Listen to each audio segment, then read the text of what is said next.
Welcome to the Rotary Time Show, a public service program presented by Rotary District 7610. Funding for this program is made possible by the generosity of Rotary District 7610, Virginia. On our programs, we talk with Rotarians and community leaders and discuss how Rotary International builds partnerships to support local, national, and world communities. I am your host, Rotarian Dr. Deborah Jackson from the Rotary Club of McLean, Virginia.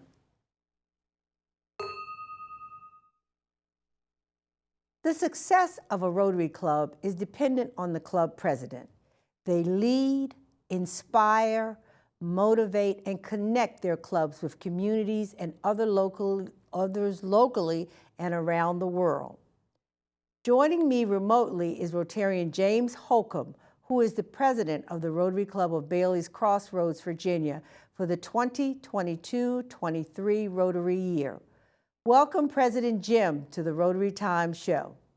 Thank you very much, Deborah. I'm glad you could be here with us. We're excited. I know you're doing a lot over there at Bailey's Crossroads, and we're just excited to learn from you as we move through today's show. Thank you. So let's get started. In about a minute, tell us about Jim Holcombe, life before Rotary. Well, I'm not a typical American. I grew up in France. My father was a Marine, and I only spent 1 month in the United States from first grade until the middle of ninth grade. So that's rather unusual. Yeah. And then I went to college. Spent 14 years in college, by the way, and got 4 degrees. And after college, I joined one of the big pharmaceutical companies in New York City. And then after that, I was in a 5-year, 2-continent, 5-year management training program. And I was in the pharmaceutical business for almost 2 decades. Then I became a teacher and taught mainly world history. That's where we got to know each other at Justice High School. Yes, and you were a fine teacher of social studies during that time, so I'm glad we had an opportunity to share the profession as we both moved through Fairfax County Public Schools. So it's good to see you as always. Now tell us about your involvement with the Bailey's Rotary Club. How did you join that club, and how did you get involved with Rotary? That's an excellent question. My first experience, I just told you, I lived in. I lived overseas many years. My first experience with Rotary was in the Philippines. My boss was a Rotarian there, and unfortunately, I didn't join in the Philippines. Probably should have. But when after I retired from Big Pharma, I worked as a classroom teacher, and the principal was a member of the Bailey's Crossroad Rotary Club, Dr. Mel Riddle, and he asked me to run the Interact Club, which is the club for students, and that's how that started. I became an honorary member and then a regular member, I think in 2010. Wonderful. So you've been in a number of years if you started in 2010. 22 years. 22 years with Bailey. 22 years. That's wonderful. Tell us about some of the community service programs that your club has to ensure that they are successful. Community service, that's probably our largest portfolio of activities. Our biggest activity is what we call the Grand Assembly, and I like that a lot because as a former teacher, we put together school supplies at the Moose Club for back to school needs of the most needy children in the Justice High School pyramid. Wonderful.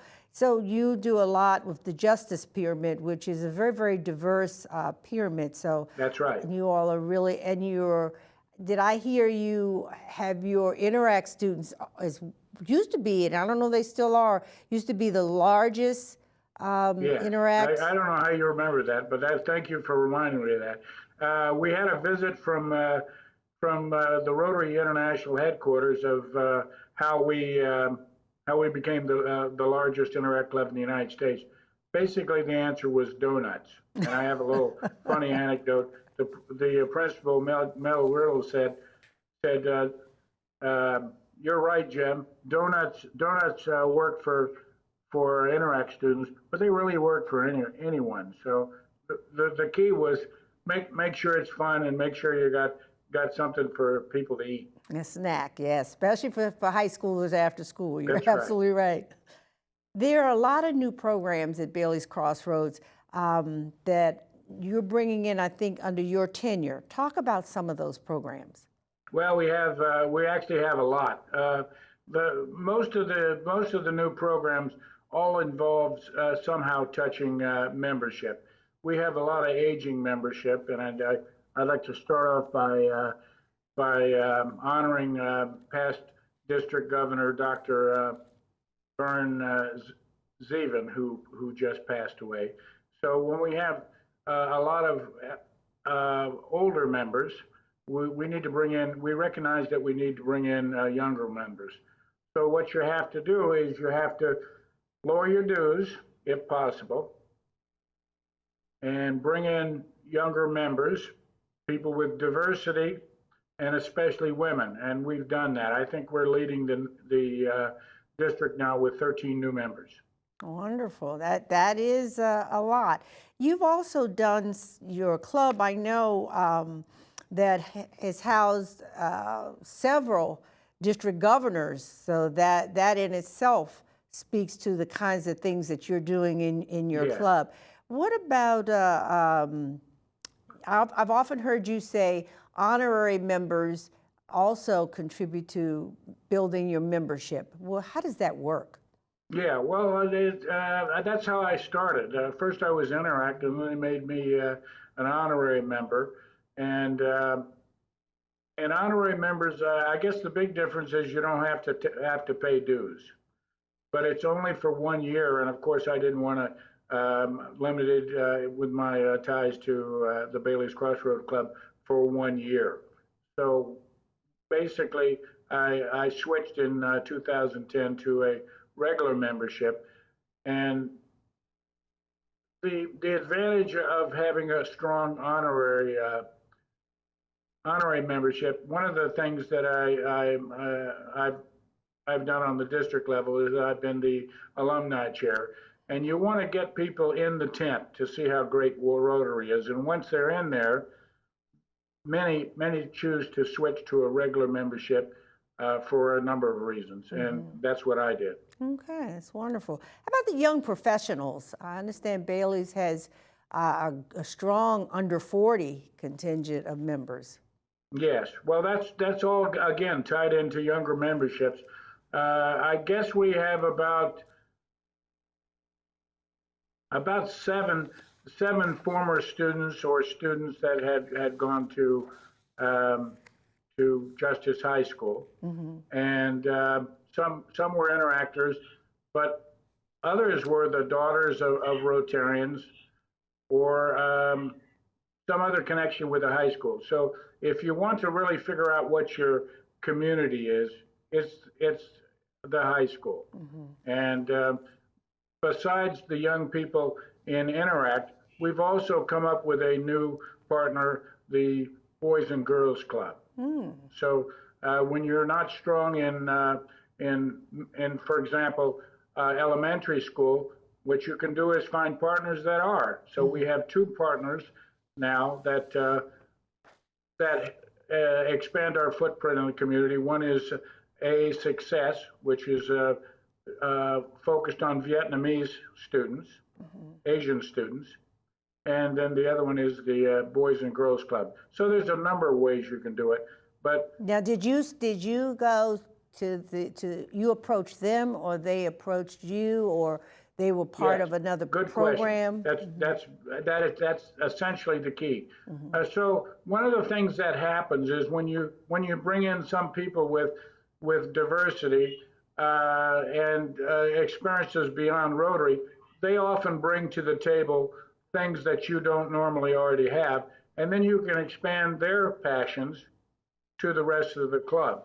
And so one of the things we've done is by reducing dues and having a variety of other interests, we've attracted people from other clubs. And one was Alif Brahim, a Malaysian, my former student, 100 years ago, and he was connected with a success, so he brought that in. Our Vice President Polly was connected with Boys and Girls Club, and we quickly brought them as the leadership of that organization as actual members of the club. So what you do is you look at ways you can find synergism that works for both organizations. Okay, gotcha.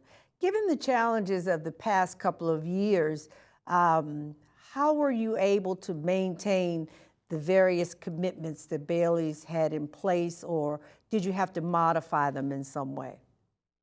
Yes, I'm sure everybody has had that same issue.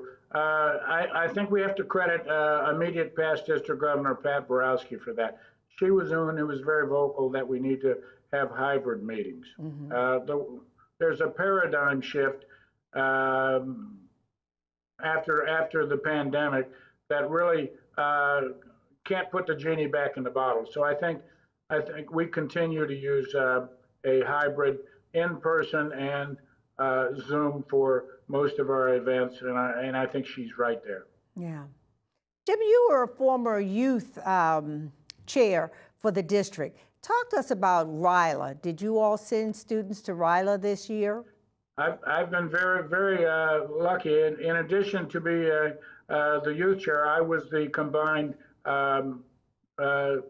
district youth and Rotary Youth Exchange chair.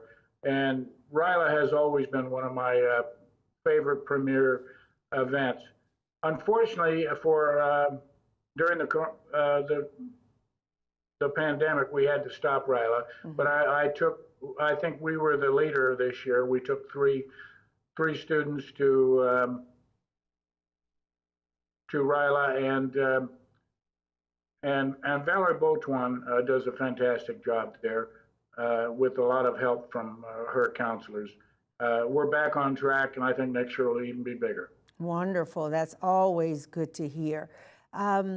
We're going to take a short break now, and we'll be right back to talk more with President James Holcombe from the Bailey's Crossroads Club about his club and the kinds of initiatives they have in place for the 2022-23 year. Thank you. We'll be right back. We've been here before, fighting the problems that fight back, because we see opportunities where others see obstacles. We're change makers and problem solvers, uniting over 1 million minds to address complex issues facing communities around the world, including yours. We're working together as partners and professionals while making friendships that last a lifetime. We're Rotary, and there's no limit to what we can do. Welcome back to the Rotary Times. We're here talking with Rotarian James Holcombe, the president of the Rotary Club of Bailey's Crossroads, Virginia, for the 2022-23 Rotary year. We had a great conversation before break, and I'd like to just sort of pick up where we begin to leave off. We started to talk about partnerships. President Jim, talk to us about Bailey's and partnerships that you have in the area. Well, you asked, do they come to you or do you come to them? Sometimes it's just luck. You have to be out and making a footprint in the community. And one of the partners we've acquired this year, since I became president, is we have a foundation, and we were buying school supplies, which I talked about, for back to school at Walmart, and they saw how much we were buying, and they said, do you have a foundation? And of course we did. And the next thing you know, they've asked us to be their partner. So we're a partner with Walmart. Can you ask for any bigger partner than Walmart? And they give us a lot of stuff every month, and then we make sure it gets distributed to the most needy people. Wonderful, and you're absolutely right. What a great partnership that is. So thank you for sharing that. I'm sure our audience would love to maybe even reach out to you to talk about how that happened, because that is nice to have. So thank you for sharing that. Let's talk about your international service programs.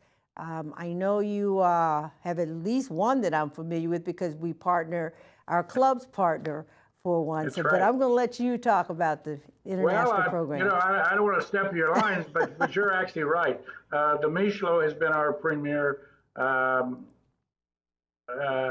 overseas international partnership for a long time.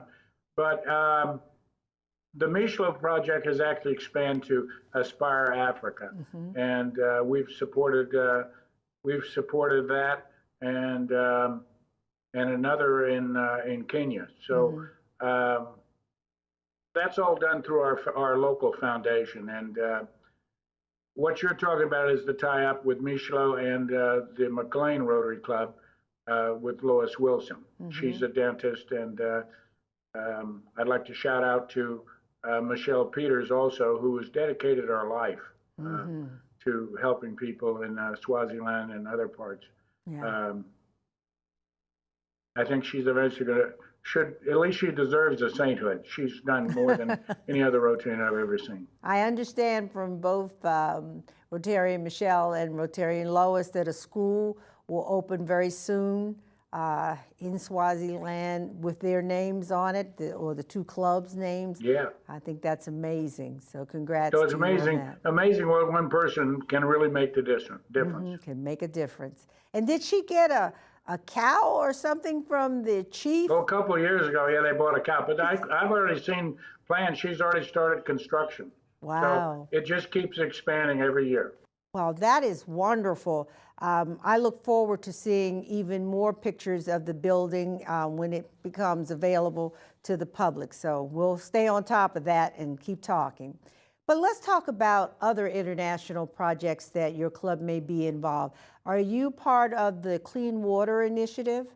Yes, we actually what we try to do is we try to give a little bit to a number of global grants that other clubs have initiated. And when you get more partners and more support from other clubs, there's actually a synergistic effect for everyone. So shout out to Andrew Wade and to Polly Rosenstein on the Strategic Water Alliance. Absolutely, and that's something our audience probably should hear more about, how clubs actually do partner to have an even greater impact in the areas around the world. So that is wonderful to hear. As you know, the global grant somehow has to tie into the 7 areas of focus, and we do that. Yes, yes, we do.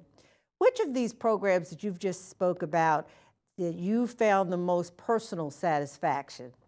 Well, there's actually 2. Starting off as youth and being the district youth chair, I think that's where we've done the most. We've changed people's lives. Education is probably the single thing that brings people out of poverty, especially for people who are first generation, and that's something that we've done a lot. And exchange, being an exchange student, I was involved in that, and learning about the world. So I would say clearly for me it's youth. But the second one, you're going to be surprised, is I was also a former host of Rotary Times, and of course that was a lot of fun too. Working with you. Yeah, well, we miss you, and we look forward to getting back with you and DG Pat to start continuing the hosting and maybe coming out to clubs. Nobody does this better than you, Deborah. Well, thank you. The Rotary motto, service above self, how has that impacted your personal life? Actually, it has. When I was a school teacher, we even shut down the school one time for Rotary Ethics Day. So that's just a one instance.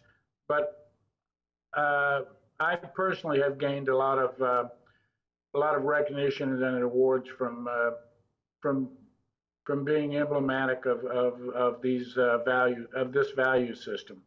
And I have to thank you personally on the air for nominating me and Gloria Rubin, a counselor at Justice High School, former counselor and a Rotarian, for having been selected for education in the Leadership Fairfax program. Yes, well, you were two very deserving individuals, and it was my honor to write that letter of nomination. So thank you for sharing that with our audience, that is available to people that they want to, give shout outs to people who are doing amazing work. Given the new normal that our clubs are actually functioning, how do you think, or what would you suggest to Rotary International that they do in order to build capacity of our leaders, of our clubs, of our communities? Okay. We've already talked about the fact that you need younger members, and then once you get the younger members into the tent, you have to get them engaged. And I'm not talking about just in showing up for community service. They've been doing that as interactors since they were 15 years old. But one of the things that needs to be done as soon as possible. When I say as soon as possible, you can't throw people into positions that they don't have a background for.